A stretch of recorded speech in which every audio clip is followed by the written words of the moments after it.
Good evening, everyone. It's episode 34 of FPL BlackBox. We're recording nice and early for you because Mark and I want to watch the match if it goes ahead a bit later on. How you doing, Mark? I'm all right. Yeah, it's a weird time now. I couldn't really legislate having a beer, so I've just got a cup of tea because it's early evening. Well, you're straight on it, are you? Okay. I'm straight on it. Yep. Sorry. That's fair enough. I might need a drink if this Liverpool-Manchester United game is postponed. I guess the good news is if the kickoff is delayed, we can just keep talking for 2 to 3 hours, and we're probably in a good place to do that because otherwise we've got to cut it short. So we'll see. Yes, lots to cover tonight. But what a game week you've got to celebrate as well. We'll touch on it in detail in a minute, but you must be feeling good, right? Yeah, and like I've been tweeting tonight, all about the gloating. Just want to celebrate all my points. Yeah, it's been a good one, but the game week's not over, and if the game does go ahead and Fernandes bangs in the hat trick of penalties, then it's going to be a rubbish one. So very true. It'll be really bad for me if that happens. Yeah, exactly. So tonight we are going to look at. There's quite a lot to look at. It's the last 3 game weeks of the season, obviously. So we've called this episode "With a Bang" because this is about going out with a bang at the end of the season. So tonight we're going to look at some differentials, some hopefully explosive differentials. I've called them the difference makers. I've got a list of them and I've put them together. And we're going to look at those. And we're going to look at all the data in the light of the remaining 3 fixtures and what the ticker tells us. I've also rolled out that double figure data that people liked. Do you remember that? Oh, I've got people are going to love that. I've updated that. And we're going to look at Man City players because I want to look at whether they're going to be worth the risk, whether their players are going to be in the mix for these final 3 fixtures. And at the end, we talk a bit about not celebrating success stories. I've got a hell of a success story, and it's not either of us to talk about at the end of the show. Okay. I don't know. I genuinely don't know what this is. Oh, don't you? I've mentioned it to you, so it shouldn't come as much surprise. But it will be. Okay, maybe I did. Yeah. I mean, it's incredible to us. So we're gonna touch on that at the end. But for now, let's get going with a look back at our game week so far, really. And we'll start fittingly with your game. 94 points so far, and a big green arrow up to 83k. You must be absolutely over the moon. I am. I am over the moon. Greenwood I got in before that Leeds game, and he didn't deliver, but I still thought he looked kind of threatening in it. And then he's had a load of double-digit returns all kind of around that, so it was a little bit annoyed that he didn't get anything in that. But then, we talked last week, we both made the decision to go without Fernandes. My best hope was that Greenwood captain would match Fernandes, and at the moment he's outscoring him, and I don't know if he'll start tonight, but he should still get some minutes. And so, Fernandes is going to need to get a pretty sizable return for that to really hurt. And Son score, because I was able to do Son to Fernandes. You see, that was the thing we were talking about, and I didn't do it. Just sorry for any podcast listeners, it's Mendy in goal, Trent, Castagna, Lindelof. Not such a good transfer. Salah, Son, Greenwood captain, Jota, Kane, Calvert-Lewin, and Iheanacho. And Greenwood captain with 36 points is definitely the highlight. I posted it and everyone was like, "Oh, Haz, you're so brave. You're such a brave captaincy call." I was thinking, really? Is it? He's the only United attacker I've got, and they've got a triple game week. It kind of seemed completely logical. Yeah, I mean, I guess if you don't have Bruno, that's it really. If you've got another United, you go with them. If you hadn't have had Greenwood, would you have gone Lindelof low? No. I don't think so. Because there was... No, it was... Calvert-Lewin was the one that I had my eye on until United had the triple game week. It was always going to be Calvert-Lewin this week. So that wouldn't have been a complete disaster. But no, it's worked out brilliantly for you. And he could well play tonight as well. We are going to, for the first time, try and feature the team sheets in tonight's show. I've prepared screens to drop the team sheets. It's really ambitious. I'm going to cock it up and it's going to go all wrong, but I'm going to try with that anyway. So we'll see whether Mason Greenwood takes the field tonight. I think he will get minutes. He'll get 30, I think. Yeah, I mean, to start all of them would be an incredible result for you. So we'll see how that goes. And the Bruno penalty hurt us a bit. I mean, it was there. I think I said last week they haven't had a penalty for 5 matches. That's the longest run that they've had since he's been at the club. And lo and behold, it was a soft one as well, wasn't it? Luiz, when he gave that away, I was like, it was funny because Pogba was in the box with his back to Luiz, and I was like, just don't foul him. He's looking for the pen. And lo and behold, he did. It's like we could all see it happen. And apart from Lewis, it was like, oh, come on. It was such a silly challenge, wasn't it? But there you go. You pick a penalty taker every now and then, you're going to get a penalty. It's not luck. Yeah, absolutely. Yeah. Let's look at my team because it's compared to yours, a bit of a sorry tale. I went without Bruno because it would have meant, like you, getting rid of Son. And when Son scored, I was like, oh, great.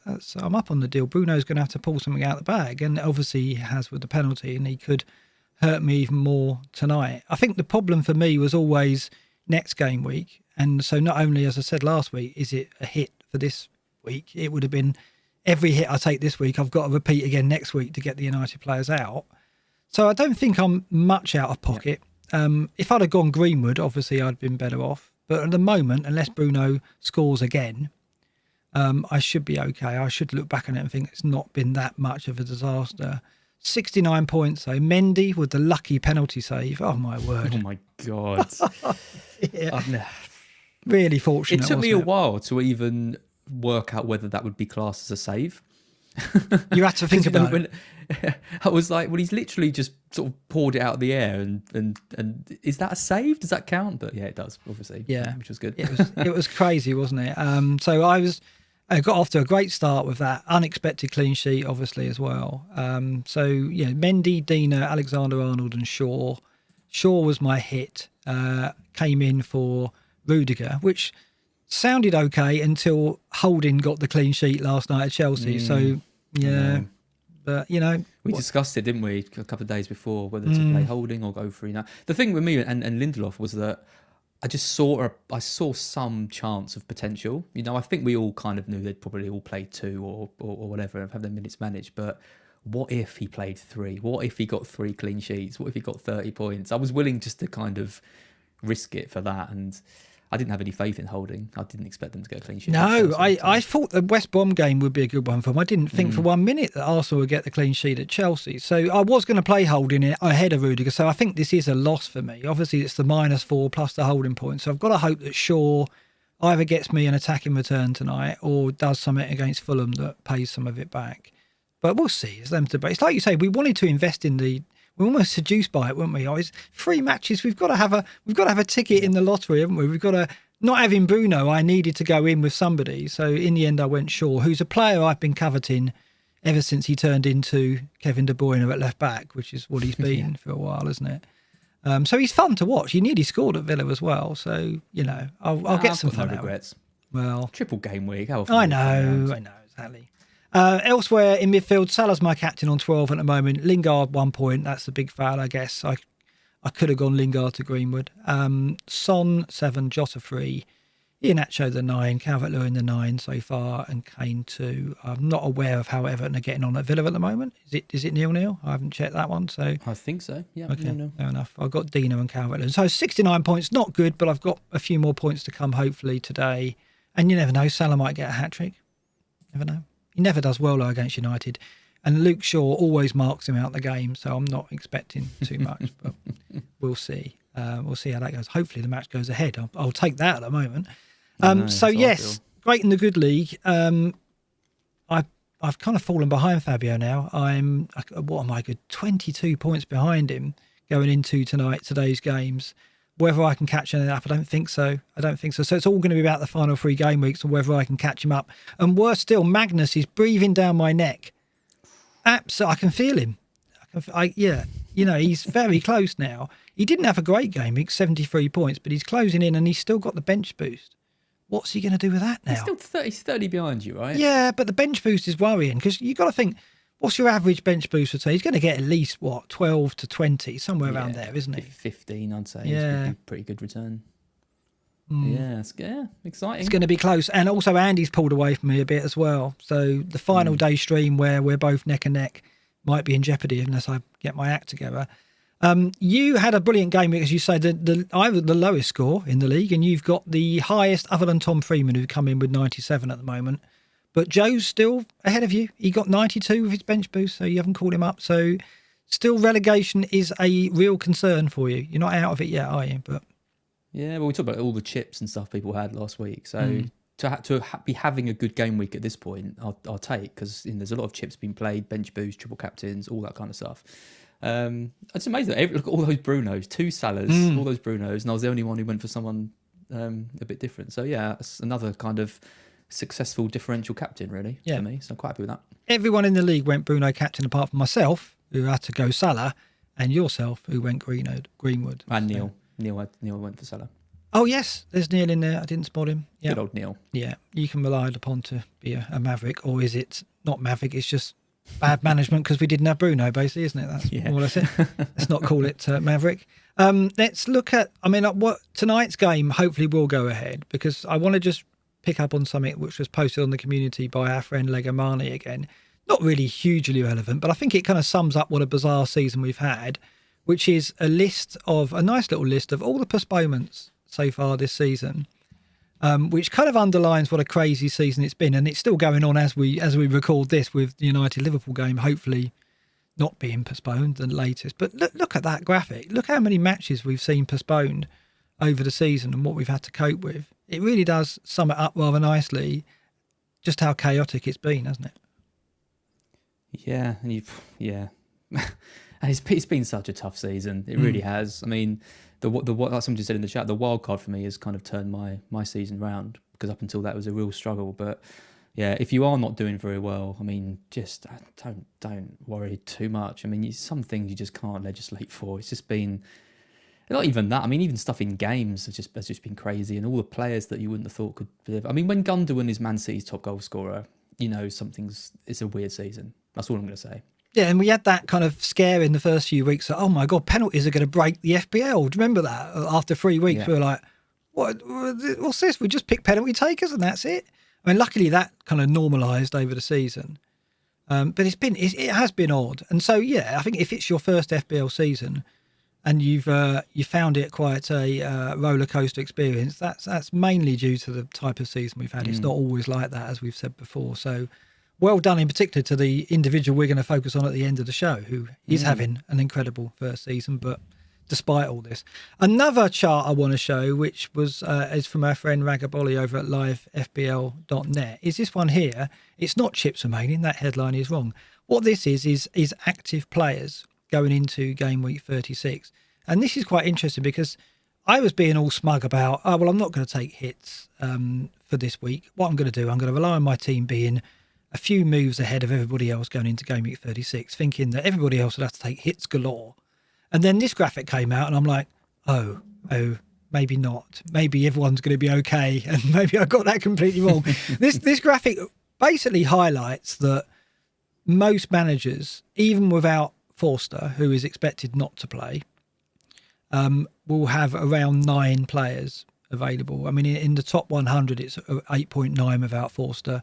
Top 1K just under that. But yeah, going up throughout the league. So if you go up to a million, then the average number of players is over 9.0. It's 9.2. So overall, most FPL managers go into 36 with 9 active players. I think there's been the Veltman injury might dent that a little bit maybe, and it includes the Dunk sending off as well. So 9.2. Does that surprise you? Did you expect managers to have fewer than that?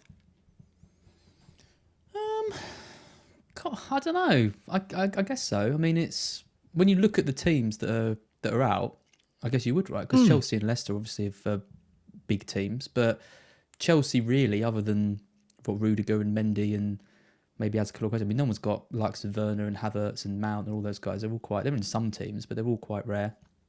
United, I mean, Fernandes. Other than that, I don't think there's not Fernandes and Shaw. There's not huge amounts of options there. Leicester is Iheanacho. No one's really going near anyone else. I don't know. It is strange, but at the same time, I can kind of see it because a lot of them are kind of the more left field picks. So yeah, it sucks for me when I've got like 8 players and I'm like, so you're under the average basically across the game. Which I mean, what this doesn't show is what the quality of those players are. So it might be that some of them have got players that perhaps they don't want to play. But even so, the number means that it looks like with a free transfer as well, most are going to get 11 out, certainly 10. So it's not going to be the advantage that I thought it would be for me, which is a bit of a shame, considering that I'm probably going to continue to struggle with the last 2 matches of this game week. But there you go. So I think the focus of the show should be on what this shows, which is the overall ticker and the fact we've got 3 game weeks left now. And this is mention our partner at some point tonight, Mark. Our partner. Yeah. Okay, go ahead. Yeah. Have you got a screen for our partner? I do have a screen for our partner. Yeah. Is that coming soon or is that coming later? That's coming later with the predictions. No, we're doing one up front as well. Oh, are we? Oh, I didn't realise that. Do you want to talk about that? I had no idea you want to talk about that now. Yeah. Okay, go ahead. Well, just to bring it up. Yeah, just a quick mention. We're partnered with Weekly 7 this week. There's a link in the description if you want to sign up.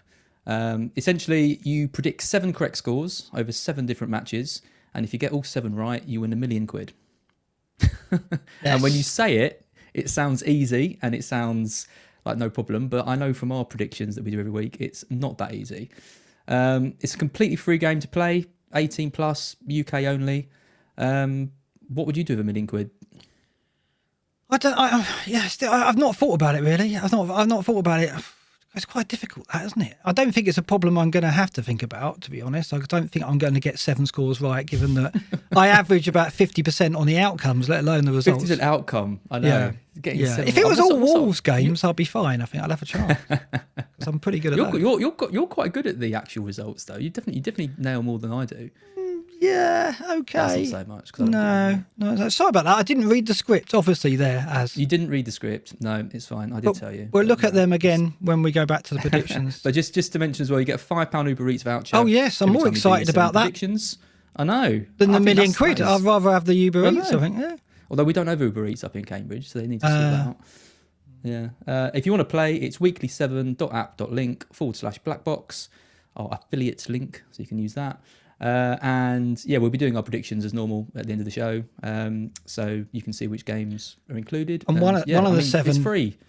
One of the 7 is the cup final, right? It's the cup final completely, which threw us. We can totally forgot the cup final was this. It's really weird when you play FPL so avidly. Things like the League Cup final and the FA Cup final just disappeared. But you complained. You were like, "Why is this game included? It's been rearranged, amateurs." And then I was like, "Oh wait, it's the cup final." Yeah. The FA Cup final, which used to be the one fixture I looked forward to more than any other when I was a kid, because it was the only one on TV. And now look, nowadays I don't even know when the FA Cup final is. That's how much FBL has changed, and live matches have just spoiled us, haven't they? Let's go back to the ticker, the overall ticker. This is what we was looking at. So there are 3 fixtures left. And this is sorted by the difficulty of those fixtures according to Scout's ticker. This is, of course, Liverpool at the top there. So what I want to get from this really is what teams we should be looking at over the remaining 3 fixtures. And from this, there are names that leap out. Sheffield United are in the top 4 or 5, but they're not a team that I don't think we're going to consider. They've never had any assets all season, apart from Ollie Burke, who made his way into teams as an enabler. But for me, Liverpool, Leeds, West Ham, Everton, maybe Newcastle, maybe Spurs are the teams that I've kind of fixated on when I've started to look at the players that could make a difference to the end of our season. Would you concur with that? Yeah. It's pretty straightforward, isn't it? It is, yeah. I mean, I was talking to Andy earlier. We were doing like the Q&A, and I just think there's opportunities for us to target teams playing Sheffield United, West Brom, Fulham over the next few weeks. Like with Everton playing them this week, with Liverpool playing West Brom, and then you've got like Antonio playing West Brom, and then we've got like Fernandes and Greenwood against Fulham at home, which looks a really good fixture. And then in the last week, I think Burnley playing Sheffield United. So you've got Chris Wood, 8 goals in 10 for Chris Wood. It's just mind-boggling, isn't it, Chris Wood? Yeah. Yeah, so that's, I think it's a completely, when you've got this few games left, you can actually do that. And I mean, Liverpool as well. I mean, Liverpool with West Brom and Palace, and playing a Burnley team who seem to be a bit more gung-ho than we've seen them in previous seasons. I think there's some really strong options for these final 3 weeks. The thing with Liverpool as well, the result at Stamford Bridge last night that opened the top 4 race back up. If Liverpool get anything at United, but they need a win, don't they? They will continue to go into those next 3 games with hope and with every incentive to, win those matches and win them comfortably. Whether they will is obviously something we can't rely on because they haven't been reliable at all. But they are the standout because they have that combination of motivation and obviously explosive players in their team, which is what we look for when we're trying to end the season strongly. Leeds, West Ham and Everton. Again, you know, West Ham are still in with a shout as well. Might not be after tonight, but we'll see how Liverpool get on.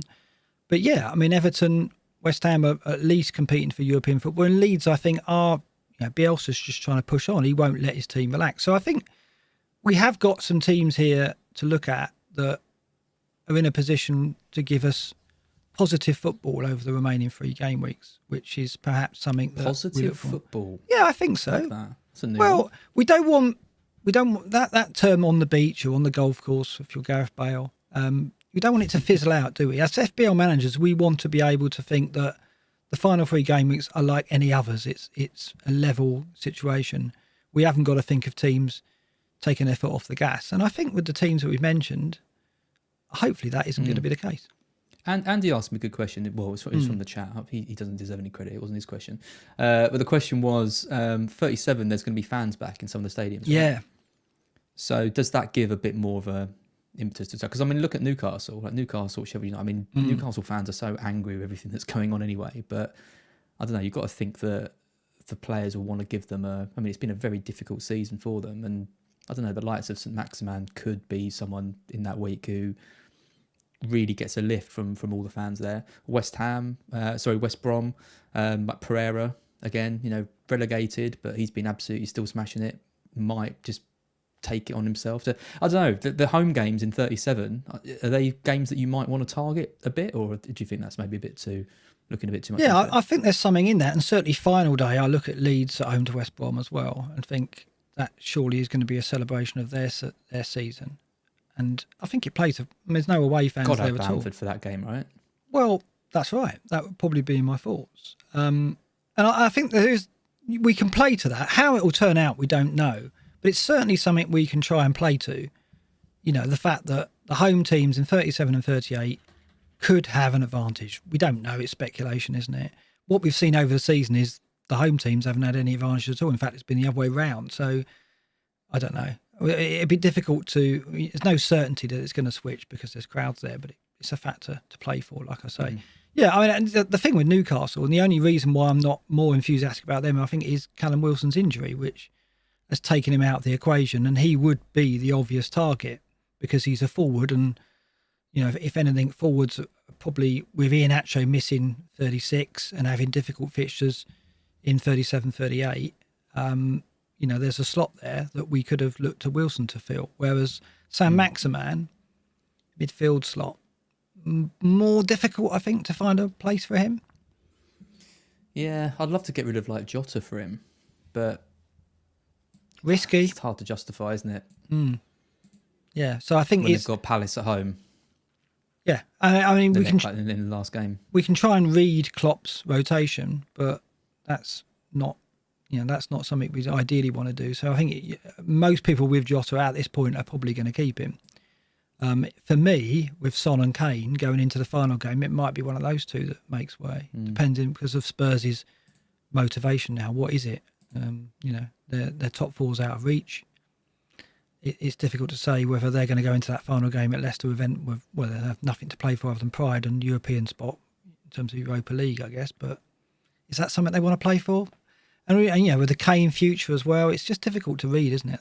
The Spurs situation. So yeah, and like, well, I think we saw with Bale, you know, in the last game, just why we said that he wasn't the best option to go for, because they're playing Leeds, they're playing poorly. He's not tracking back. They hook him off for 60 minutes. I'd say his place is probably in doubt for the next game against Wolves, and it's just, I just think Son is particularly, I think, is so clear of Bale in terms of who I'd want in my team.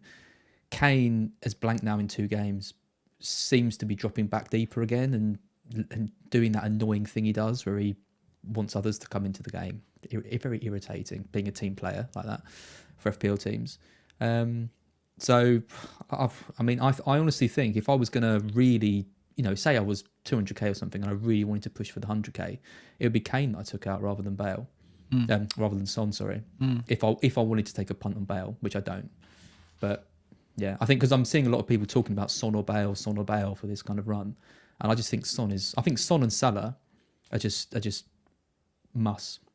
Yeah, I Good mean, fixtures, great form, doing everything. they're the must-own. Well, I think Salah's a must-own heavy hitter for sure. I think the focus of tonight's show that I've chosen is to look at players who could be differentials over the run-in. But there's no doubt that Salah, as we see when we look at the captain matrix, is a player that I think you've got to go forward with over these final 3 game weeks.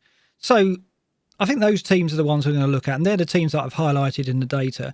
That's that ticker. I want to look at the double figure data because this is something that we did a few game weeks back, and we looked at. You played a vital part in that.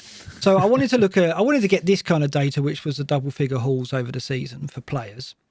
I wanted to see how they would, and this is updated now. Fernandes still out on top with 12. Son, you just mentioned, 11 double figure hauls, which is incredibly strong, more than Kane in third on 8. Vardy 7. Then we're going down to Gundogan. Martinez, goalkeeper, with 6 double figure hauls, which just underlines what a season he's had. So this is a list that we can refer to over the final few game weeks. Of course, certainly when it comes to the captaincy, it underlines that Son isn't someone we should just dismiss over these final 3 game weeks, just as you said there.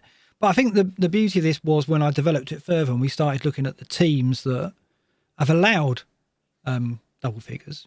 So what this table shows is each team and how many double figure returns they've allowed in their home matches and in their away matches. So that is double figure returns that their opponents have got. So Manchester City at the top, for example, have only allowed 2 double figure returns when you play them at home. When you play them away, they've allowed 6. So they've actually been weaker in home matches. That was mainly the Leicester game, which was an incredible defeat at the Etihad. So when I started doing that, and this enabled us to identify the fixtures that were most profitable when it comes to double figures allowed, and that was the highlighted fixtures here, which is Crystal Palace at home, 19 double figure returns for Crystal Palace's opponents when they played them at home. Sheffield United at home, 19 double figure returns when teams play Sheffield United at home. And West Brom away at the Hawthorns, 19 double figure returns for opponents at the Hawthorns. So those 3 fixtures are the best. Interesting, if you look at the fixtures that have allowed the fewest, we've mentioned Man City have only allowed 2 double figure returns when you play them at home. Look at Brighton. When you go away to Brighton, only 5 double figure returns allowed. That is the fewest. Yeah.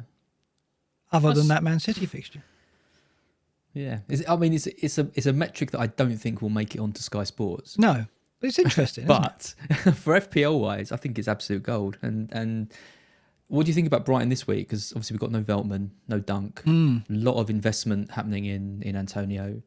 I'm a bit worried about Antonio with 3 games in the next week as well, considering that he's made of glass, and I think he probably will play in all of them. But I do wonder a bit about whether he's...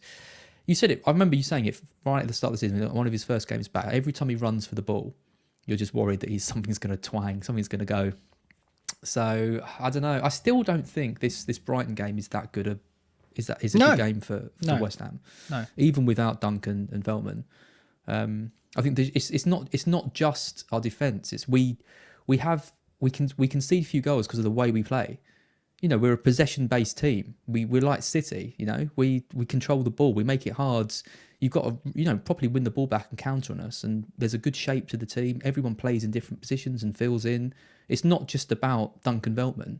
So everyone thinking just because Duncan Veltman's out, it's going to be a massacre and West Ham are going to win 5-0. I'm just not buying it. I think it's going to be a tight game. So that puts me off going for Antonio and his injury record as well. So yeah, well, and that's very interesting. Antonio is a player that we're going to touch on throughout the show, I think. But yeah, it just shows you, the underlines that Brighton at the Amex, only 5 double figure returns allowed to their opponents. The only other fixture that gets close to that is when you play Everton at home. So that underlines what a strong travelling team Everton are. They've only allowed 5 double figure returns on their travels. Yeah. And yet at Goodison, they've allowed 14. Doesn't make any sense. It defies all logic of anything. Why are they so bad at home? And so Why? effective away. I mean, presumably, I don't know what the score is at the moment at Villa Park, but this would indicate that Everton win this game. Win at Villa Park. Still 0-0. Is it? All right. Richard Brooks says there's a soundbite there of me comparing Brighton to Man City. Is there? The classic. I didn't. Yeah, there probably is. Sample that later. You're not wrong. I said like City in the same way we try and control the ball. I don't know. Is it that bad? No, it'll be all right. But I'll go back and try and sample it if it's a good one. So from this data, I then created another ticker, which is kind of interesting as well. And so we'll just look at this and revisit this over the final 3 game weeks. And again, it's the same teams that we discussed earlier, not surprisingly. So what you're seeing here is a list of the teams in order of the number of double figures their opponents have allowed over the last 3 fixtures. And when it comes to double figures allowed, Liverpool have got the best set of opponents, 44 double figures allowed by their opponents, their last 3 opponents. West Ham next on 40, Sheffield United 39, Everton 38, Newcastle 35, Leeds 34. So it's the same teams that we mentioned, really. Liverpool, West Ham, Everton, Newcastle, and maybe a bit of Spurs in there as well, and certainly Leeds as well. I've got a few comments on this. Go on. Interesting. Well, it's very interesting that Leicester are down the bottom, because obviously Iheanacho is widely being sold by a lot of people because he's got the blank and then Chelsea. I mean, it's not, blank Chelsea and then Spurs, obviously. It's going to be like that. But, it kind of supports that decision to want to kind of remove him. It's interesting that United are there as well with 17. I mean, they've got Fulham, but Fulham's isn't massively high. I would have thought Fulham would have, considering they've been relegated and they've been pretty poor for most of the season, I thought that would be, a really high. You compare that to 9. West Ham's, that's right. Yeah, you compare it to like West Ham's game against West Brom, 19, and Fulham are at 9. Like, I'm thinking United, that's the perfect fixture for like Fernandes or Greenwood, but actually there hasn't been too many massive hauls against them. So, but that's Fulham when they were still fighting, of course. I mean, this is the thing we've got to consider. When you talk about Brighton being strong at the Amex, they're safe now, right? Does that change anything? And similar for Fulham, they're down now. Does that change anything? It's again, we can only speculate that it might have an effect. But yeah, United's fixtures aren't strong, the last 2, in terms of the opponents allowing double figures either. So I think it's valid to, get rid of your Leicester assets and United assets and invest in the teams that we've mentioned. Well, and the other one there is City, right? Because I was talking to Andy again earlier about, and we're going to talk about it later, about City assets and should we run Pep Roulette and all that stuff. And they're like 5th from bottom on this chart. So not only are you having to get the right players in and, fight against rotation, all that stuff, but you're actually, by this logic, not getting in someone who's one of the top tier teams in terms of opponents. So that puts me off them even more. Yeah, 10-5-5. Let's just remind ourselves who they are playing over the final 3 game weeks. It's Newcastle. Newcastle away is the 10. Then Brighton away, which is, a difficult, as we said. It's the 2 fixtures we said are the hardest other than City, which is Brighton away and Everton at home. They are, in terms of double figure returns, the hardest fixtures. And that's what City have got. Well, you've got to think as well, like, we don't know what the team will be, and we've got some team news. Oh, yeah? Sorry. We've got some team news. You're not going to believe this. Go on then. Greenwood starts. Greenwood starts again. Yeah. And Jota's benched. No, I do believe that, yeah. No, I expected that, actually. I expected Assuming the Jota FPL Rockstar in the chat is the real FPL Rockstar. I'm surprised that Greenwood starting, yeah. So I wonder who he's left out to get Greenwood start again, because Cavani, right? I guess so, yeah. Which is surprising. I thought Cavani would start this one, but interesting. No, I'm not surprised by Jota. I expected that, but then you want Jota starting at West Brom, right? That's true.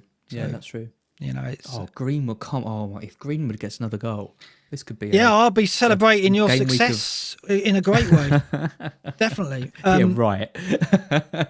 Well, let's go back to City. Let's look at them, because Lego Mane, again, who's such a great servant to the community, has been looking at City rotation for a while now, and this is his chart, which shows the rotation going into game week 36, 37, and 38, and highlights some of the players that we'll discuss here. So we can come back to this in a minute, but it just shows you just how rife rotation has been amongst not just the attacking assets, but in defence as well. Do you think that there's going to be any consistency in City's lineup over the final 3 fixtures with the Champions League final looming? No, that's a no then, is it? You're joking? Of course not. Any consistency in their lineup. It's going to be an absolute minefield. How the hell can you predict who's going to start one week or the next? The best decision I made on the wildcard was avoiding a lot of them. And that doesn't change for me in any way. I know there's potential. I know they're playing Newcastle. I know any of their players could get a hat-trick or 4 goals in that game. Who the hell is going to start in that game? I have absolutely no idea. I mean, loads of people are talking about Mahrez.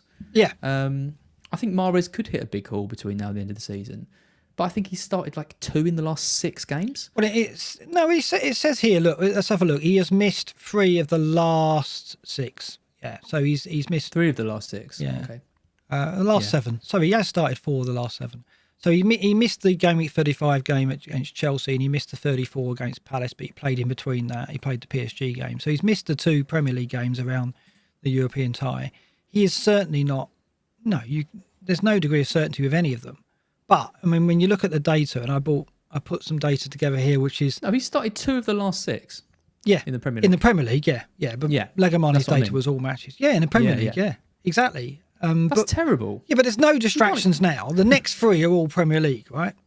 Other than, the Champions League finals. Well, they are, but also you can't have your best players picking up a stupid injury like Maguire got. Yeah. So he's not going to risk them as a result. Well, obviously Mahrez is going to play some minutes between now and the end of the season, but the data we've just shown and everything points to it's got to be that Newcastle game, right? It's got to. If you're going to get points, big points from any of these players, it's going to most likely come from that Newcastle game. Yeah. I have absolutely no idea who's going to start in that. I couldn't predict the lineup even if I wanted to. It could be full strength. It could be completely rotated. It could be half and half. I've got no idea. It's not worth it. Well, we know that De Bruyne, I think that's more or less confirmed that he's still not fit, so he's still not back, which kind of brings Foden, Mahrez, Gundogan into the conversation. And Gundogan, as we know, has been hugely effective without De Bruyne, but you just don't think it's worth it. Not even the 1 week. I mean, obviously with the free hit, and I've got a free hit team later on that we're going to look at that I've put together, which is kind of like a differential free hit team. With the free hit, you'd go there, right? Yeah, maybe. With a free hit, I would, because it is, it's such a good fixture, Newcastle at home. I think I probably would get one and just hope, and it would be Foden or Mahrez, and I'd probably go for Mahrez. I think. Right. If I was going to pick one for this week, I think it'd be Mahrez. But I wouldn't be that confident about him starting. I mean, this data shows it's sorted by minutes per expected goal involvement, non-penalty. Over the last 6 matches, that is every player's last 6 matches. So it's a level playing field in terms of that, not totally in terms of minutes. And Mahrez is behind Foden, and interestingly behind Sterling. Sterling on 171.6 minutes per XGI, non-penalty. But Sterling is just, he's not even in the chat, is he? I mentioned Gundogan, Mahrez, and Foden. Even if you're free hitting, would you consider Sterling? Well, no, I think Sterling's the same problem as Foden in the sense that I don't think Sterling is first choice anymore. I don't think he's going to start the final. No. And I don't know if that makes him a better option or a worse option, because if he's playing a first team lineup, he's not in it. But if he's playing a second string team, then Sterling will be in it, but then it's a second string team and they're probably less effective and all of this kind of stuff. So yeah, I'm not sold. I just think there's 3 weeks left. Like, the minimum you need is players who play. And I don't think this year City have been a team which regularly gets big hauls like we've seen in previous seasons. There's been no 8-0, 7-0 against teams like Watford and other Norwich and those kind of guys. I think there's been about only four or five times they've scored more than 4 goals or something, which isn't bad. It's Man City, obviously, but I just don't see them really being a team that can hit a massive. Oh god, this is a soundbite when they beat Newcastle 9-0. You're about to say they're not gonna. They're never going to hit a big scoreline between now and the end of the season. Yeah, you said it now. So yeah, thanks for that. You put the words in my mouth. Very clever. Very clever. Yeah, I mean, yeah, they could do. Disclaimer: it's Man City. Of course, they could hit a massive haul, but I just don't think they're gonna play a full strength side in any of these 3 games. It's always going to be rotation. It's always going to impact them a little bit, and the fixtures aren't that great. It's all in on that Newcastle game. So yeah, free hit wise, I think taking a punt on one of them is sensible. But using a transfer and keeping them over 3 games, I don't condone that. No, okay. So I've put a City player in the free hit team later on, and see if you agree with the choice that I've gone with. I can't believe Greenwood starts again. Is that actually confirmed now? I'm just looking for the team sheets now. It's confirmed. Henderson, Wan-Bissaka, Bailly, Lindelof, Shaw, McTominay, Fred, Rashford, Bruno, Pogba, Greenwood. So Greenwood up front again. I thought Greenwood was unbelievable in that last match against Leicester. Did you watch it? Yeah, played well. I mean, he's gone up a level since he's had consistent matches, right? Consistent starts, right? But we saw it last season. He led like a captain. He was tracking back. He was throwing his body in front of tackles. He made a couple of wrong decisions, I think, where he could have passed maybe to the left and he went to the right instead or something like that. But the effort he put into that match and the goal he scored was so clinical. He is an absolute top player, and I think he's definitely pushing for a place to start for England. Interestingly, I've just seen Simon Peach tweet a completely different team with Greenwood not playing. Is that absolutely certain? Oh, Simon Peach has said that Cavani starts. So no. I think it is wrong. I don't think he does. Oh, interesting. So who leaked that? What happened there? That was really bizarre. So Rockstar's wrong. Well, it looks that way because Simon Peach has definitely put a team out. Henderson, Wan-Bissaka, Lindelof, Bailly, Shaw, Fred, but McTominay, Pogba, Fernandes, Rashford, Cavani. Yeah. And Jota starts. And Jota starts. Jota starts. So what happened there? There was that fake team. Rockstar. Did Rockstar maybe trolled? Maybe he's been caught out. Maybe this is like, they leaked it to him. Yeah. Now everyone knows. That's a special moment, isn't it? That was bizarre. And Jota started, you're right. So he was wrong on those front. Interesting development. I'm upset now. Yeah. Well, I was so... I did all dance and everything. I didn't expect Jota to start. The only reason why I thought, and he's gone with Jota, Salah, Firmino, Mane, is what I said last week. I wonder whether Klopp, having announced his team for the fixture that was postponed, will just play tricksy and go, I'm going to play all 4 attackers. And he's done exactly that. So, it's going to be some game with those 4 playing as well. It's going to be open, hopefully. So sorry, as that was your praise was rained on live on the stream. Because Rockstar tweeted saying Jota needs a rest, like he normally does, and Greenwood starts again. There's going to be outrage in the community. Have we retired Rockstar live on air with that? Oh, I feel terrible. Wow. It happened to happen one day. Yeah, he's so consistent. He has been, and to be honest, what he does no harm now. It's actually a good thing. We get the early previews. In the old days, it was like, is it a good thing? Imagine this happening like pre-deadline, and he's wrong. That would have. Well, it's going to dent his confidence. Anyway, we can't dedicate the rest of the show to Rockstar, although it is a massive development in the FPL community. I need another beer. Yeah, and I need to calm down. I'm rattled by that myself, and I'm just recovering from the fact that Jota is playing. I don't know if that's a good thing now because I wanted him at West Brom. Yeah. Anyway, so Man City, you're set on leaving them well alone. We're going to look quickly at some team data then, given that I've highlighted the teams that I mentioned, Liverpool, West Ham, Spurs, Everton, Leeds are the teams that I'm choosing to focus on because we looked at the ticker, we looked at a double figure ticker, and I think these are the teams that we should be focusing on in terms of signing players to give us that late surge, right? I think fixture-wise, they look the standouts. Now, looking at the defensive data, both over the season and over the last 4 matches, I don't think there's much on offer here. If you look at over the season, Liverpool are the top-ranked defence in terms of minutes per XG conceded, and you look at the last 4 matches and they're the top-ranked defence.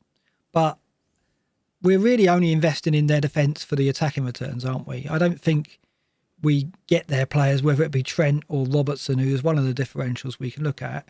I don't think we get their defenders with the fact that, clean sheets are the first bread and butter, if you like. No, I don't trust them. I just don't trust them. I mean, again, look at that Newcastle game. How many times do they get let off in that game, and then they get that in the last minute, they get that VAR decision, and then they concede a minute later. Again, they're just not solid. And refuse to believe the data, any data that says they are, because I think they can concede a goal at any minute. And when they've got like Nat Phillips and I don't know who's starting, is it Kabak or Williams? It's Williams tonight. Yeah. Well, I don't know. Yeah. I don't know who to believe now. My logic is destroyed. Yeah. But I just think any ball over the top could catch one of those two out. They're not elite. They're not elite level defenders. So I think teams are going to prey on that, and I can't see them getting 3 clean sheets in the next 3 games. No, absolutely. But what's interesting about these teams, Liverpool, Everton, Leeds, and West Ham, not so much Spurs, is they've all got a defender which offers good attacking potential. In fact, possibly 4 of the best.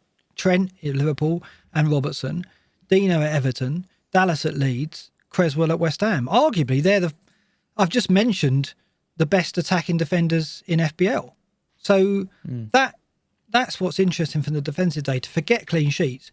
Focus on the fact that Dino, Dallas, Creswell, Trent or Robertson or both are very much in the frame for attacking returns over the last 3. So that perhaps should be our focus when it comes to defensive data. Attacking data, it's much more encouraging. It underlines just how powerful Liverpool could be. They're second to City over the season for minutes per XG, 51.6 compared to 49.3. And over the last 4 matches, they're out in front, 45.5 over the last 4 matches, not including tonight's game, of course. But so currently, Liverpool are in very strong form in attacking terms, in terms of XG, of course. Minutes per chance as well, 4.7 compared to 4.6 for City. So they're having more shots than every other team other than City. So Liverpool are definitely a team to back attacking-wise. We know that. Further down the table, West Ham, Spurs, Leeds, Everton, all fairly good mid-table. Everton's attack, not so encouraging. And again, we've known that, haven't we? In that you can't rely on Calvert-Lewin, Rodriguez or Sigurdsson for consistent returns. And the data over the last 4 and over the season just confirms that. So it's nothing much more to add. I know. I mean, Rodriguez is a shame because he again, something you called right. Start of the season, he was just absolutely flying, and we knew this would happen. I think just the injuries would just get the better of him eventually, and it'd be someone who I'd love to take a punt on for Sheffield United and Wolves at home, because obviously he's such a class player, and they've got Doucouré back, and they're looking a bit more on it, but he just can't. I don't think. And Sigurdsson's pretty hit and miss. It's kind of Calvert-Lewin, maybe Richarlison, if you wanted a bit of a pump. I mean, he hasn't had a particularly good season, has he? How many goals has Richarlison got? No, that many. I don't think. Well, we're going to touch on him in a minute when we look at the free hit team, because I think he is. So, 6 goals. He's had a poor season, but what's encouraging for Richarlison, he has looked more on it in recent matches, I think. The eye test indicates that Richarlison's just got a bit about him at the moment. So I don't think we should write him off. But yeah, just over the season, it's difficult to commit to Everton too heavily, I think. Calvert-Lewin is perhaps one attacker. If it's not going to be Richarlison in the free hit, you would go Calvert-Lewin. And that's going to factor into the data or the list that I show later on. Player data, just briefly, I've underlined or highlighted some of the key players for these teams. Calvert-Lewin, as we just mentioned, he's right up there over the season for minutes per XGI and non-penalty. And right at the top is that man Antonio, who is a gift to us if he was fit 100% of the time, just like you said. Are you really wavering about it, though? With that West Brom fixture in 37, would you not go to Antonio? Well, I love Antonio. Don't get me wrong, I love him. He's genuinely one of my favourite players. I think he's brilliant. My concerns are that I'm probably going to go for Soufal and have Lingard anyway. Right, so it means a triple up on West Ham. I know they've got good fixtures. I like the look of Bamford, especially for that final game of the season. I think Burnley is a better game for him than Antonio is this week as well. And then they've got Southampton. So I think Bamford could do well in all 3 games. Rafinha's coming back. Phillips is back. I think it's a good time to invest in Leeds, actually, because they're definitely not an on-the-beach team. They're just going to continue to play well, I think, right until the end of the season. So I'm not saying that Antonio is a bad option. I just think I don't particularly want to go for a triple up on West Ham. And also I am a bit worried about Antonio's minutes. He can't play 90 minutes in 3 games in a row. I think he'll start all 3. I think he will. I think it's when he came back again, he looks fit again. Like, when he came back the first time, he looked like he was not testing it. he looks okay now. He looks like he's confident in the injury, but it could just go like that, can't it? Quite literally, and that's the trouble. It is a risk, but his data is so strong. Everywhere you look. 3 weeks, if it was literally a week, I'd be like, yes, absolutely. It's 3 games in a week. Okay. Interesting. I mean, Rafinha is a player who sneaks in at the end there on our list. Mahrez we've already entered. Rafinha, I mean, I've got Rafinha, and I've got Dallas, so that's what's making me think Bamford for the final week, yes. Do I want Bamford and Rafinha going into the next 2? I'm not so sure. But there's no doubt that Bamford and Rafinha, as you'll see in a bit, when I look at these difference maker players, have got to be on the list because they have been fantastic over the season. And Bamford, I've just looked at 15 goals, 10 assists. An incredible first season, isn't it? Yeah, is it his first season? He's been knocking around. Well, no, first season in the Premier League, first full season really in the Premier League. He has been in the Premier League before, but as a regular starter, he was on loan. But yeah, I mean, he was a bit of a joke, wasn't he? Right at the start of the season, I remember he scored a couple of goals quite early on. I think Granville had him or had been talking about him. David Monday put him in his lineup, and when he did his team reveal at the start of the season, he was derided for having Bamford in there. Yeah, I know, and it's because he was this kind of joke figure. You know, he's never going to cut it. He's not a Premier League player. He can't finish. He gets chances and missing them all. Blah blah blah. 15 goals and 10. I mean, has there been a better promoted striker ever than that? I'm sure there has, but that's incredibly strong though, still, isn't it? And yeah. In the chat, if you know any better promoted strikers than 15 goals, 10 assists, let me know. I mean, that's a like elite level. You know, if Man, I mean, it's more than any Man City player. Well, Gundogan's the top with like 12, isn't he? Yeah. So you know, it's pretty bloody good to have got that many. It's more than like Werner. It's more than it's got to be more than like any United players. I'd have thought. There can't be any United players on 15. What's Fernandes got? 13, 14? So where do you think Bamford comes out price wise next season? Because I mean, the beauty of him is not only is he proved now, he's very rarely gets injured, and when he is coming a knock, he still plays, so we know that. And also Bielsa loves him. He's so loyal to him. So he's so perfect as an FPL asset going forward. 7-5? And he could be on penalties next season. Yeah. 7-5? 7-5, yeah. I think at least that. I think it could be even 8, maybe. Yeah. 8 would be... Too much. I hope it's not 8. 7-5 feels right. What about Rafinha? 7-5 feels right. Where's Rafinha going to come in at? Because that's an interesting one as well. Because in the short... he's had half a season effectively, hasn't he? I think Gameweek 22 was the week he came in and started regular starts. He's been outstanding as well. 6 goals, 8 assists this season. And he's another player that is if he's too cheap, it could be a gimme. Because again, Bielsa's so consistent with his lineups that we know we can trust these players. And that's the beauty of Leeds and what they've given us. They've been such a gift, haven't they? 7-5? 7-5 again. 7. I don't know. Probably. I don't know. Maybe I think less than with Bamford on pens. If I phoned up Mark Lawrenson, I think he'd say 7-5 as well. That's how boring that price pick was. But I think you're probably right. I'm just thinking of like Greenwood, right? He had such a strong end to last season, and he came in at around 7. I don't know, 7-5. I mean, what was like Grealish was 7 as well, wasn't he? Yeah, I think he was. Last season. Yeah. I guess they can't inflate them too much. So I think it's fair enough. Yeah. Like Maddison was 7 as well. I don't know. These are kind of, you can say what you want about how good they are and stuff, but I don't know. I kind of put Rafinha in that kind of bracket around your Maddison, your Grealish and stuff. So I'd say I think 7-5. I think 7-5 for Bamford and 7 for Rafinha. That would be my price. Yeah. No, fine. Just touching on the last 4 game weeks, the only player really I want to mention here is Foden because he does jump out over the last 4 game weeks. Minutes per XGI non-penalty, 132.5. For me, that kind of gives him the edge. For me, that gave him the nod over Mahrez for me. So when I picked these different makers, Foden was in there, and then this is another table which underlines his appeal. Minutes per point, 12.2 minutes per point, ahead of Mahrez at 13.4. So Foden, when he's had starts, when he's had minutes, has been incredible in FPL terms. And we were waiting, weren't we, for that consistent selection. And when it arrived, he delivered. So next season, again, we're talking about Rafinha Bamford next season. Foden is another player who's going to see a price rise. And if we can be sure that he is, as it seems, one of Pep's favourites, he's got to be in our team. Well, we've been saying this about 3 seasons in a row, haven't we? Yeah. I won't be convinced until he puts together like 5 or 6 starts in a row. If he plays Champions League final, he will, which I think he will, then I'm surely we got to think he's first 11 next season by default, right? Absolutely. You won't hear any arguments from me saying where I think he should be in the Man City team, because I think he should have been first team all season. I think he's easily been part of their strongest 11, and I think he was right from about game week 3 or 4.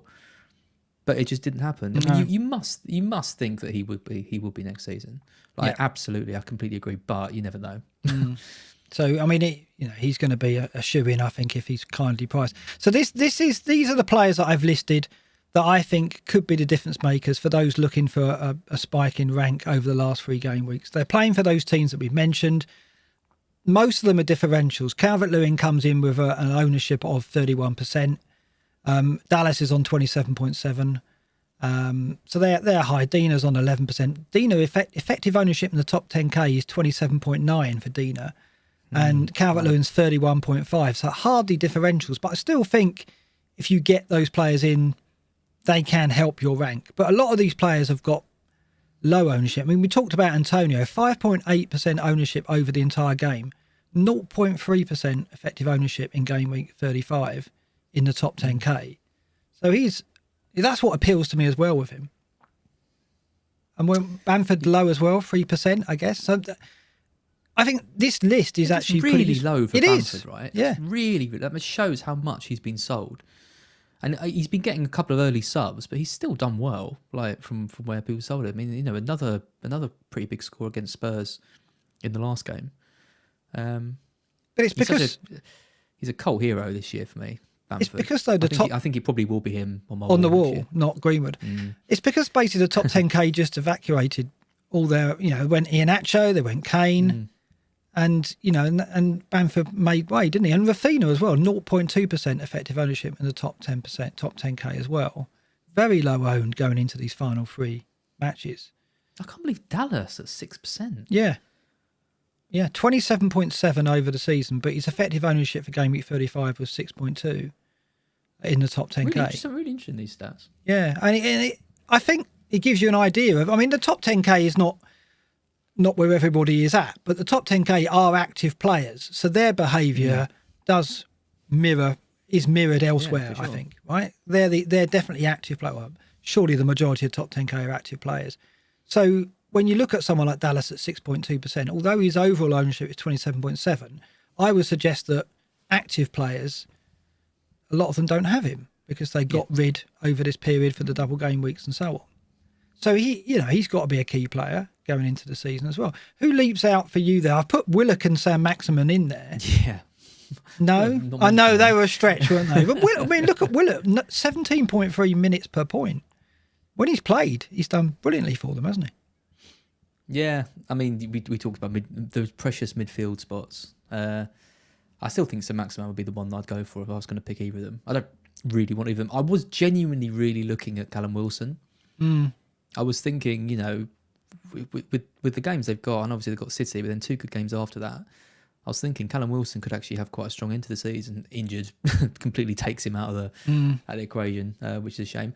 Danny Ings is there. 0%, 0.0% in the top 10k. In the top 10k. Fulham next.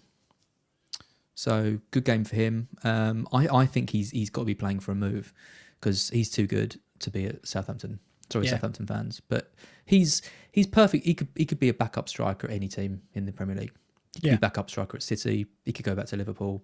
He could do a job. He could do a job anywhere. I just think he's such a good player.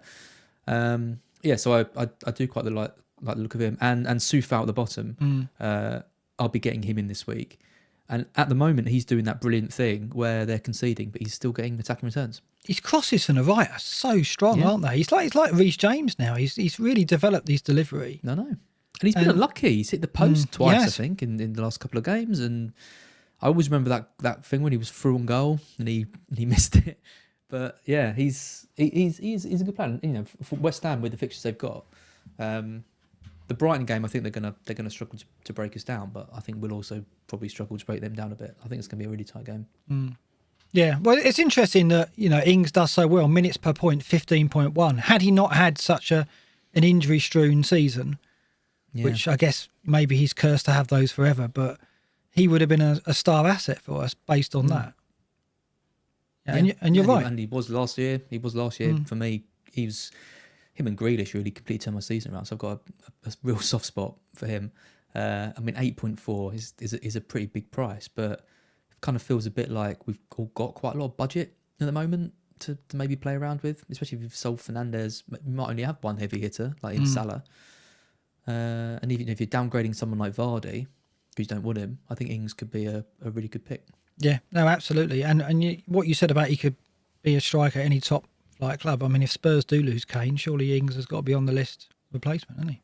So yeah, we'll see what happens. So I was just looking at the chips that are left to play, and this is Ragabolly again, livefpl.net with his data. Just interesting again. I just wanted to see what the top 10k had left in terms of chips.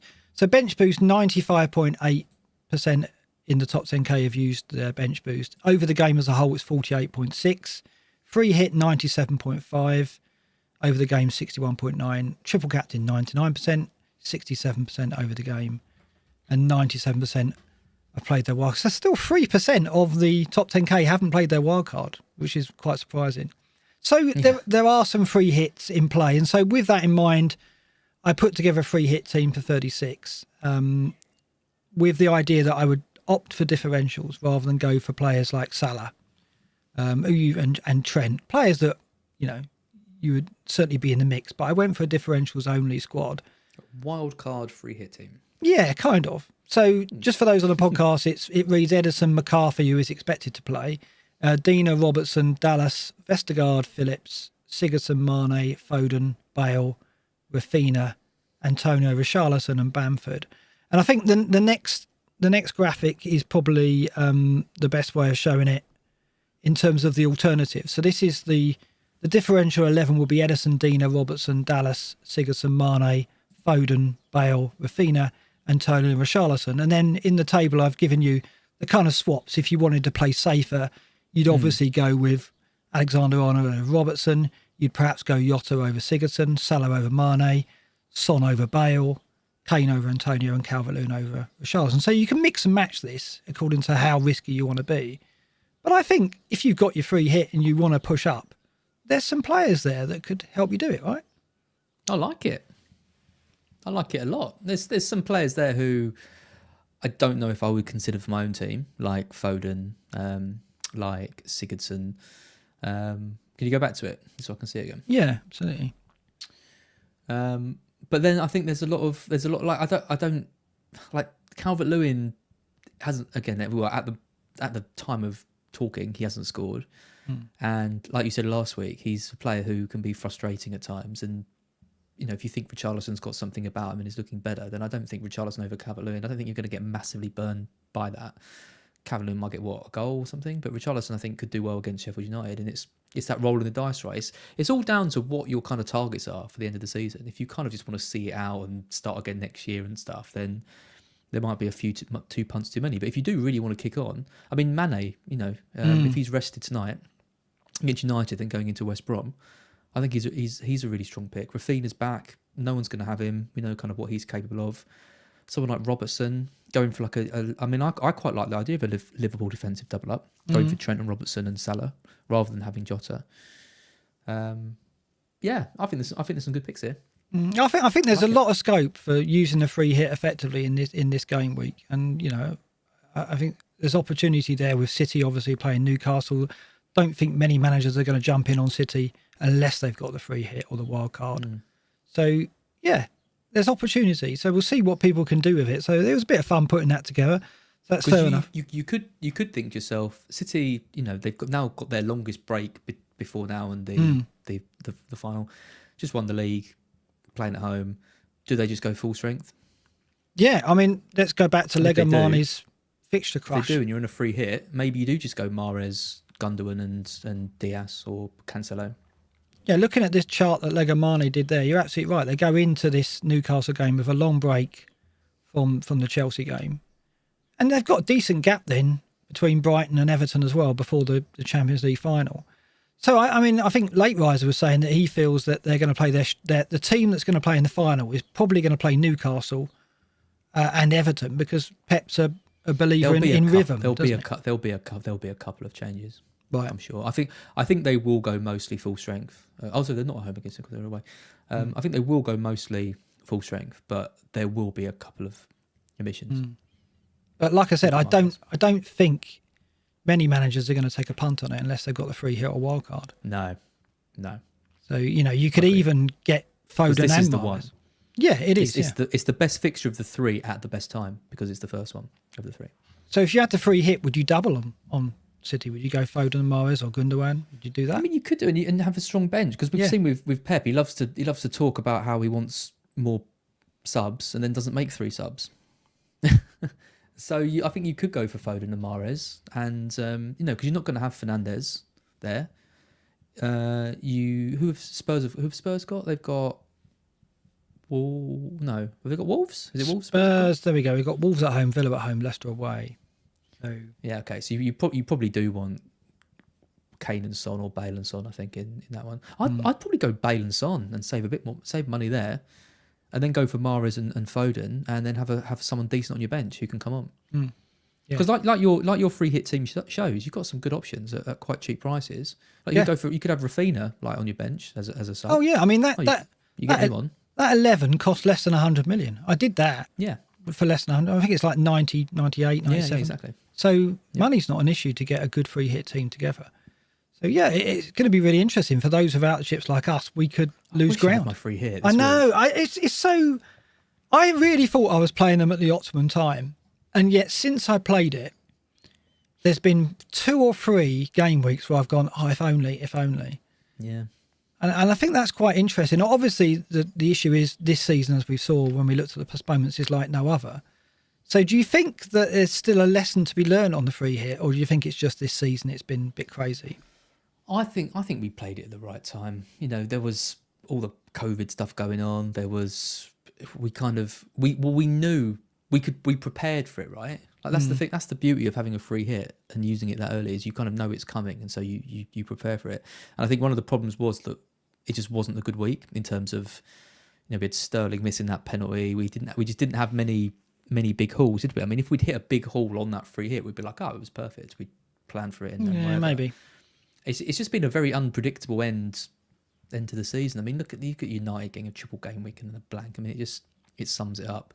So I'm personally quite happy with how I played it. I wish I had another one, but I still think playing it in that week was the right thing for me to do. But maybe it wasn't for anyone listening who regrets it. But I'm pretty happy.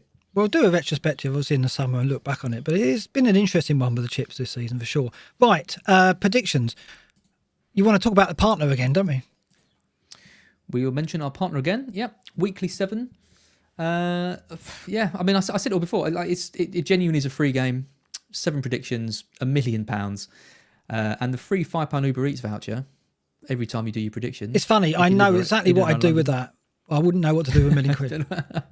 You have to get a bigger shed, right? Well, a bigger shed would be nice. Yeah, but so would be like half a pizza. Do you know? I'm thinking of getting one of your sheds. Yeah, you should do. It's such a gift, because Pip said to me, can you not get down the shed rather than be in the house? And ever since that, I've been like, what a result. I didn't want to go down there, but now I'm down here. It's brilliant to have my own space. It means we can record at this time of the evening rather than really late, and I have to get Pip thrown upstairs with the kids really early. Do you get Uber Eats where you are? I don't know. I haven't checked, but I will do. Can they deliver it to the shed? That'd be amazing, wouldn't it? It needs its own address. That'd be really brilliant, wouldn't it, if it had its own address? Yeah, it's only a matter of time. Right, so these are the Gameweek 36 fixtures. So these are our predictions over those fixtures. And you've gone for a 3-1 victory for City, so you clearly see goals there at Newcastle. Yeah, it's. I think Newcastle will nick a cheeky one, but it should. It's on paper. It's a good game for City, right? Newcastle are pretty poor, and I think they're probably going to put out what resembles a fully strong team. Not like they played against Chelsea. I think there's going to be 2 or 3 players who will start in the Champions League final that won't play in this game, But I think generally speaking, they're just gonna have too much for Newcastle. Yeah, So I don't think it's gonna be a massive score. It was like 5 or 6-0, but I think City should run out. Yeah. Comfortable. Yeah, I've just gone the simple Lawrence and 2-0. Leeds Burnley, we've both gone a Leeds away win, 2-1 and 1-0. Southampton Fulham equally, no difference of opinion on the result, but I've gone 3-0. I just think with Ings there and Fulham, they're planning for next season now, aren't they? I mean, I don't know how Parker approaches the final games, but it's a shame for him. But I think Southampton will end on a high. They tend to end really well, and with Ings there, I think it changes the complexion completely. So I'm going it's really hard it's really hard when you're doing these predictions. I was entering it into the weekly 7 thing, and I was like 2-1, and then you start to think about the match. You're like, maybe it'd be 3-1 because they just got relegated and things. You're like, but that could be 4. And then you start going. Then he's like, oh. Then I've done that later on. 2-1's pretty safe, right? So in the end, I think a lot of my scores have been sort of around 2 or 3. Well, I've definitely got carried away as we go further down the list. West Ham, Brighton. You've gone the 1-1. I think West Ham will nick it. I think the motivation for West Ham to keep winning games. Brighton safe.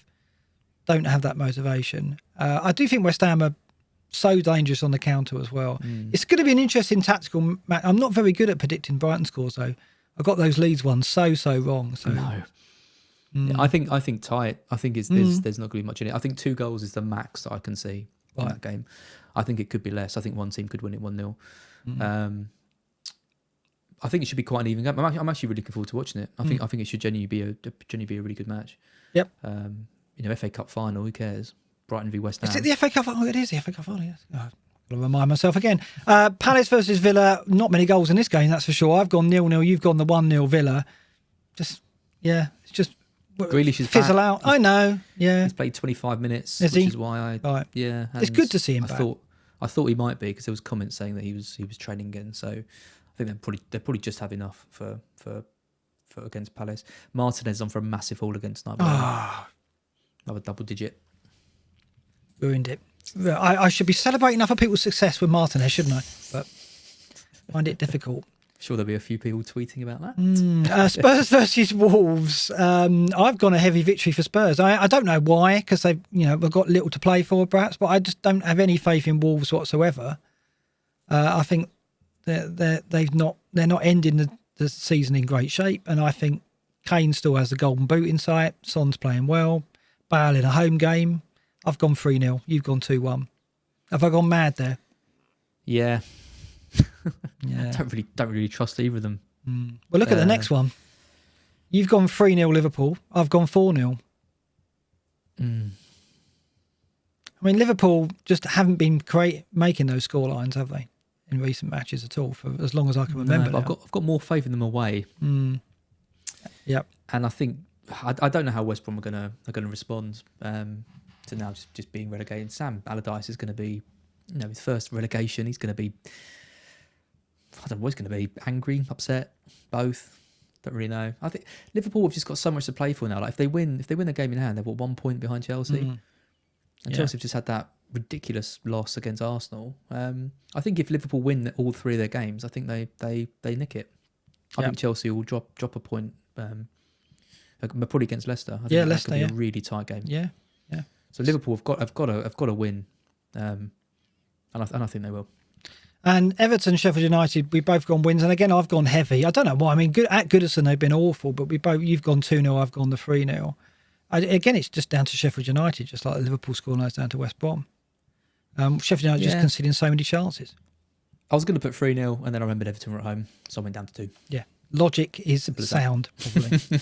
Okay, let's look at the captaincy. How many do you reckon we'll get right? Well, I don't know. 7. We'll see. I don't think we're going to win £1 million. Put it that way. No, I'll just be happy with the voucher. So the captain matrix is interesting. We talked about Salah because Gameweek 36, 37, 38. It's no doubt he's in the equation as the top captain pick. I've got at the moment Fernandes at home to Fulham, but when I saw the double figures allowed data, maybe I should change that. I think 37 is the one I'm going to push in. And I've highlighted where I could go in that, and that's with Antonio at West Brom. But yeah, you're right. 3 matches in a week is that a concern for him? But I just think Antonio at West Brom just looks too good. As we've seen, they've conceded 19 double-figure returns at the Hawthorns. And I look at Salah at Burnley. Burnley are slightly tougher at Turf Moor. Fernandes against Fulham. obviously, there's the Europa League final to think about, and how hard are United going to be pushing. I think the 37 is the one I'm going to push on, and I might go for the differential pick there. What do you think, looking at this stuff? I like it, and if Antonio does come off at 75 minutes against Brighton, 80 minutes, then he's definitely going to start. I think he'll probably get 75, 80 minutes in all three of the games, to be honest. I think he probably will start in all of them as long as nothing goes wrong. And anyone against West Brom, I think is a good pick. I do really like the look of that United game against Fulham. Do you? You like it? I'm looking at Greenwood, going for Greenwood. Right. In that, which again is probably a bit of a differential pick. A lot of people are going to go for Kane, I think, at home to Villa, but Grealish back. It's no surprise that Villa have struggled when Grealish is because he's not like their best defensive player, but having a player in your team who can carry the ball out as well as he does and put you on the front foot as well as he does means that you concede less chances. Yeah, he makes And such Martinez a difference. Still is just. He's going to get 11 points, I think, tonight. 10 or 11 Is points. he? Oh, dear me. Yep. So annoying. And in Game Week 38, Salah at home to Palace just looks too strong. I mean, I'm going to need to be pushing not to go Salah at home to Palace, aren't I? No way am I going anyone else. No. This is it. So I don't really want to go into 38 having to push. I want to try and get as close as I can to the top 1K if I can, which I doubt I can now. Martinez has done well. In 37. 38, Salah at home to Palace is just too straightforward. I mean, there will be some who gamble, but I'm not sure I'm going to be one of them. The captaincy for this week, then, looking at the data, Salah versus West Brom is obviously the strongest candidate. And I think that's where the effective ownership is going to be. Obviously, it's going to be high. And looking at the last 4 game weeks, it's hard to argue with that. The data is very strong for him. Minutes per point, 12.3. Minutes per shot, 21.8. 83.8 minutes per XGI non-penalty. He is on form, and we'll see in less than half an hour, just if he takes that into the Old Trafford match as well. But Salah at West Brom, again, it's difficult to look beyond that. Antonio at Brighton, we spoke about the reasons why that could be a difficult game. Calvert-Lewin at home to Sheffield United is probably the one, isn't it, if you were going to go for a differential? Yes, I saw someone saying that Calvert-Lewin's been carrying a bit of a niggle today. Right. I've seen a few people saying DCL down a couple of times. Right. But I don't think he's gone off. So, yeah, I do quite like the look of him if he's fit. Anyone playing Sheffield United at home, I think is a great pick. I'd expect him to get something. But there's no way I'm captaining anyone other than Salah this week. What do you think about Kane, Bale, Son? Do you think any... Because I noticed on the Scout poll, Kane is second, which surprised me, ahead of Calvert-Lewin and Antonio. Do you think that Kane is a fair shout? He would be if Salah didn't have West Brom. Right. He'd be someone I'd be considering, because I think Wolves are another one of those teams who I think can ship. I know because I've seen it, concede goals. But yeah. I just think with Salah, like, you've just got everything, right? You've got a team of someone to play for. He's going for the Golden Boot, same as Kane. West Brom are relegated. Just everything about it screams, don't be stupid. Yeah. just like, there's so much. He's got so much that could go well for him. Penalties as well, same as Kane. I think it's a really, really. If you haven't got Salah this week, I think you've got to get him. And this is the reason why you're saying that. I mean, over the season, you look at the opponents' data. West Brom, of the captain candidates' opponents, obviously the weakest defence on show over the season. Munich's per XG conceded 51.4. Sheffield United second, 53.6, and then it's Newcastle 56.9. Interestingly, if you look at the last 4 matches, the Newcastle defence looks the weakest, which again gives credence to gambling on Man City. Perhaps not for the captaincy, but certainly in the free hit. One of them. Yeah. I mean, but arguably, if you were going to go with the whole hog, you bring in a couple of City players on the free hit and captain one of them, maybe. But it's just so difficult to pin down where the points will be, won't it? So, yeah, I mean, I think it is straightforward. I think it is Salah, with Calvert-Lewin being the differential if you want to really push this week. But I think it's a big ask. Okay, let's look at our teams then. Yours first. Have you made your transfer yet? No, I haven't. And I'm a bit annoyed about tonight. It's got off to a really bad start with Greenwood being benched, even though I kind of knew it, and Martinez and Everton keeping a clean sheet. Do you know, I was so close to going for Godfrey over Lindelof, because I kind of thought it was a triple game week for Godfrey in a way, because he's got a game when Liverpool hasn't. But I was torn by that potential for the massive haul, and I'm really annoyed because Godfrey's going to get bonus as well again tonight. Anyway, yeah, my team, Forster in goal. Is he going to start? We believe he isn't going to play. If Ralph is true to his word, he said, did he say 2 and 2? Which is a bit odd because he did say 2 and 2. There's 5 games. Yeah. There were 5 games left at the point he said that, which is a bit odd. But anyway, but he did save a penalty in a win, and one of their only wins this year. So I'm hoping that's kind of enough for him to keep his place. But yeah. Anyway, I'm not making a goalkeeper move. No, so this is it. You wouldn't do that, would you? The last 3 transfers you've got, they're going to be moves that you want to make a difference, and that is normally attacking players, right? So yeah. And then it's Trent, Cody. No confidence in him, but there he is. And Castagna. So Castagna's going to go for Dallas, which is just about the easiest move I'm going to make all season. So that'll be my free transfer. Right. Salah captain, Son, Lingard, Jota. Fairly happy with that. Kane, Calvert-Lewin, and Iheanacho. So it's probably going to be Castagna and Iheanacho to Dallas and Bamford. Right. So strong. One hit, yeah. Just -4, pretty easy. And then next week I'll better get in like Lindelof, who has got Fulham at home, which is, I might get some points out of him yet. And then Greenwood comes in. Holding's now looking a bit of a better option because Luiz is out, I think. He's got Palace, doesn't he? Yeah. Yeah, exactly. So I feel like I'm getting some. I think just a -4 this week. If I'd done Son to Fernandes, I'd be in real, like you said last week, I'd be in real trouble because I'd be probably on a -8 without a goalkeeper. Cody there, it would be looking a lot more grim. So whatever happens tonight, I am glad that I didn't do that, because Fernandes is going to have to get a massive haul to really dent, Son having got a goal and Greenwood captain. So yeah, just a -4. But going for Leeds, 2 Leeds. Yeah, no, I think that's strong. So I've done my transfer already. Oh. Yeah, I didn't reveal that at the top of the show. Yeah. And I've got Antonio in. So why have you gone so early? Because I only had the exact money to get him. And he's going to rise, I think, tonight. I think he's 90% odd. I got him the night before because he was close to a rise then, according to the tools, but he didn't. Well, I think he rises. Worst result. Yeah, well, I've got Dina there. So did Dina get any bonus? He normally gets something. I think he was on for 2. I think. Okay, I'll take that, I guess. But yeah, so Antonio's been my transfer. The reason why is I just like that 37 fixture as a method of pushing, and I didn't want to miss out on him. If I didn't get him early and he goes up to 6-5, I couldn't afford him without. I know, yeah. And so hasn't got a game, right? So he's not going to play anyway. So it was an easy transfer to make. It was a risk doing it early, but I knew that I had Rafinha. I had a sub, right? So I knew if it went wrong, I had a sub anyway. So as it is, I've got to put Rafinha on the bench. Now, interestingly, Bielsa's alluded today that he doesn't like rushing players back from injury. And there's some in the community who think, that means Rafinha may not get the start at Burnley. And actually, when I look at Rafinha at Burnley, Jota at West Brom, Lingard at Brighton, it's actually quite close between the 3 of them who to bench. I'd bench Rafinha, I think, given the injury. Yeah, because I don't think he may not start. There's some doubt there. But then Jota may not start at West Brom now. I didn't expect him to start at Old Trafford, so it's plenty to think about. But my team looked strong, right? So I knew that. And like you, if I'd have done Fernandes, I'd have been taking a hit both in that week and this week.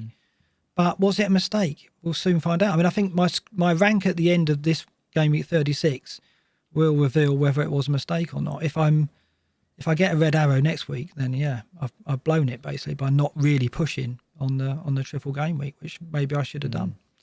So we'll find out. But yeah, I'm going with Sanchez, Dina, Alexander-Arnold, Dallas, Salah, Lingard, Son, Jota, Calvert-Lewin, Kane, Antonio, and Salah will be the captain. Sanchez in goal against Lingard and Antonio. I hate those kind of clashes. Yeah, I know, but I guess I've got a chance of getting something no matter what the outcome, I guess, maybe. But it's not great. But you get what you get. I mean, in a week where people are going to struggle to get a keeper out, I'll take it, I guess. Well, that's very true. Yeah, I'm playing Cody, so I can't.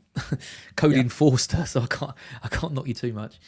Yeah. And the plan is, it's just like you said. I mean, I'm looking ahead to what I'm probably going to roll next week because the team looks good and I've got some subs. And then I'll have 2 transfers in 38. What I do in 38, it'll probably be Son and Kane will go, and I'll go big on the transfers because I don't think I can push on the captaincy. I think I'm going to go Salah. So it'll be on the transfers that I push because I think I've got a good squad for that final week. So I might go uber differential and go on a City player maybe. I don't know. We'll have to see. But they've got Everton, haven't they? Because Calvert-Lewin looks an easy sell for someone, I think, in that game. Yeah. And I think I'll probably sell him for Chris Wood for that Really? Sheffield United game. Yeah, that's an option. How's that for a final day move? Going Chris Wood. I mean, I know this was something that caused much merriment on the wire, ending the season with Wood, which was a golden moment in that podcast. Yeah, I mean, it's crazy to think that he's crept into the... I know. Yeah.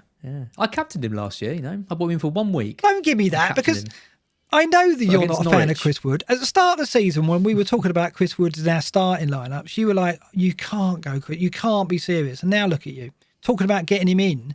8 in 10, Mark. 8 in 10. You've got to consider him. I can't be that biased. I've always seen him as a boring pick, though. Like he's a guy who'll probably get his way to like 130, 40 points, but he'll do it like 1 goal every other game, or he'll just kind of plod along and it'll be really dull and stuff. He's I want a player who's quite explosive and quite exciting. Even they probably end up with the same points as him. I don't know. That's a psychology thing, I think. But lately, he's showing though. I didn't think he had it in him. No, he's showing that kind of Burnley, that Lingard confidence, that kind of that little swagger. You think, well, he's scoring goals from anywhere, and he's scoring types of goals that you wouldn't think. Yeah, he is. Yeah. I've always said he's a good player, and we had him at Brighton for a bit, and he was good for us, and I like him. I think for Burnley, he's like, I don't think they'd swap him for anyone. I don't think they would have done even before this run he's gone on. He's a good player. Just FPL wise, I've always sensed that striker spot should be really explosive, kind of exciting players, and maybe that isn't right. Maybe they're having that kind of reliable guy in there. I mean, how many goals did he get last year? Probably what about? It was double figures. 10? It was 10. Yeah, he's got 10 on a consistent basis. Yeah. But yeah, I can't make the end of season with Wood joke. The why I made because that's been taken. He got 14 last season. 14 goals he got. Right, I want to talk about Pete Wilkins. Now, Pete Wilkins is a friend of the show who's helped me put my studio together because he runs a channel called gamingcareers.com, or Gaming Careers is his YouTube channel. And this is his first season in FPL. This is amazing. Right, and his first season in FPL, because his mates, he would have been a brilliant apprentice for me, right, had he not started this year. His mates were nagging him to get involved in FPL. And he's had a brilliant season, 3,375 in the world, right? Which is fantastic, right? To be 3K in the first season, brilliant. Beating me, right? I don't know, I wish I hadn't highlighted that now. But it's not just his rank in his first season. He's in the last 8 of the Cup as well. So he's beaten... He's beaten the other guy that you mentioned, that is Invincibles, who is, Aria Das. He's beaten him in millions of players. So in Pete's first season, he is 3K in the world and through to the last 8 of the Cup. I joked to him. I said, I don't know if anyone's had a first season like this. He could possibly finish top 1K and win the Cup in his first season. If he did that, do you think anyone's had a season like that in their first season? Winning the Cup. I mean, I don't know anyone that's ever got anywhere near winning the Cup. And we joked about it earlier in the season, didn't we? We said if anyone has ever done really well, let us know. And like, I think a few people have been like, "Oh, I got to the last 100 or whatever." Yeah. But I mean, this is so. How many rounds has he got through? Can you click on his cup thing? Yeah, well, it's game week 30. So when did it start? View cup details. Let's go 17. So there's his cup run. Yeah, so 18 rounds effectively. It's Jesus. I think that is some. A hell of and also I've always felt that you can't have a good rank and win the cup and do well in the cup, because it's like some weeks you would be making decisions with hits or with chips that would be decisions steered by your rank, and that would in the end knock you out of the cup. To do both, to have a good rank and also, it's crazy. I really don't know. I feel like mailing ISM and go, this guy's story. Has there been a better first season? Because it would is he going to prioritise the cup now? I think he is. Yeah, I think he's going to. Yeah. That could be to his detriment, though, right? He might go against what he's been doing. And try and cover I don't people want to.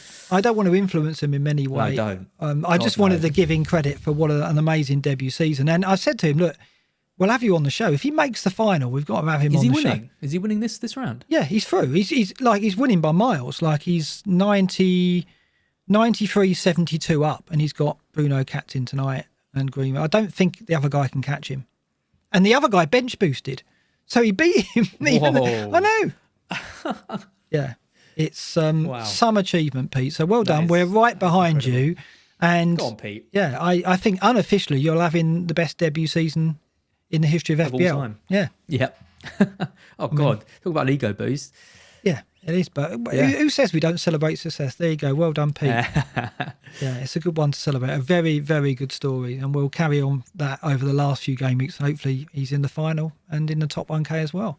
That's about it from us tonight. It's been an odd one starting so early, but we've timed it well because we're ending just in time for the kick. I know it's odd. And I've been on the tea rather than the beer, which hasn't sat well with me. I want to go back to a bit later and be on the beer next week. Which will be our final 2 shows, or the final 2 game week shows of the season. The Apprentice, just need to mention that one more time because we're still taking nominations for that. We think we've got some strong contenders, but it's not too late. If your application leaps out, then we will be in touch. And I think probably in the next couple of weeks, we're going to start reaching out to a few of the candidates and start talking to them. And then hopefully post-season, we'll have our first video with the two candidates that are successful. It'd be interesting, wouldn't it? Yeah, and now's the time. If you've got a brother, a friend, a sister, a dad, a mum, anyone who maybe watches football, doesn't understand what you're talking about when you play FPL, now is the time to convince them that they want to do this with us and get them to send us an email, and hopefully we'll chat to them and get them on next year. Absolutely. So all that's left is a smash and like from Mr. Az. A smash and like. And just a final plug for Weekly 7. There's a link in the description. Give it a go. It's free. £5 Uber Eats voucher whenever you do your predictions. So give it a go. But yeah, make sure you give us a like. Make sure you smash that subscribe button because, we start at any time now. How are you going to know when we start if you haven't subscribed? This is it. This is our trick, isn't it? Yeah, we go midday next week. There's only one episode left, so you're probably not going to get burnt too much. But yeah, it's good night from me, everyone. And we'll see you for the final show. I think it's going to be Wednesday next week, Mark, because I'm doing the FPL show, the final one on Thursday. Okay, so Wednesday. Test me again with a Wednesday show. I will do my best to make that as well. But I think there'll be 2, won't there? We'll do one for ahead of Game Week 37 and one ahead of Game Week 38, I think. So there's 2 to go. Oh, we're going to do one early in the week. We do one on Monday. Oh, of course, it's in a week, isn't it? I forgot the fixtures have changed, isn't it? Oh, no. It is one show and then one post-season. It's one show. So we'll have to go Wednesday and cover 2 game weeks. Yeah. It's going to be fun for you on Thursday morning. Yes, thanks for that. Okay, well, I look forward to that. End the season on the challenge. It's a good night for me. Night, everyone.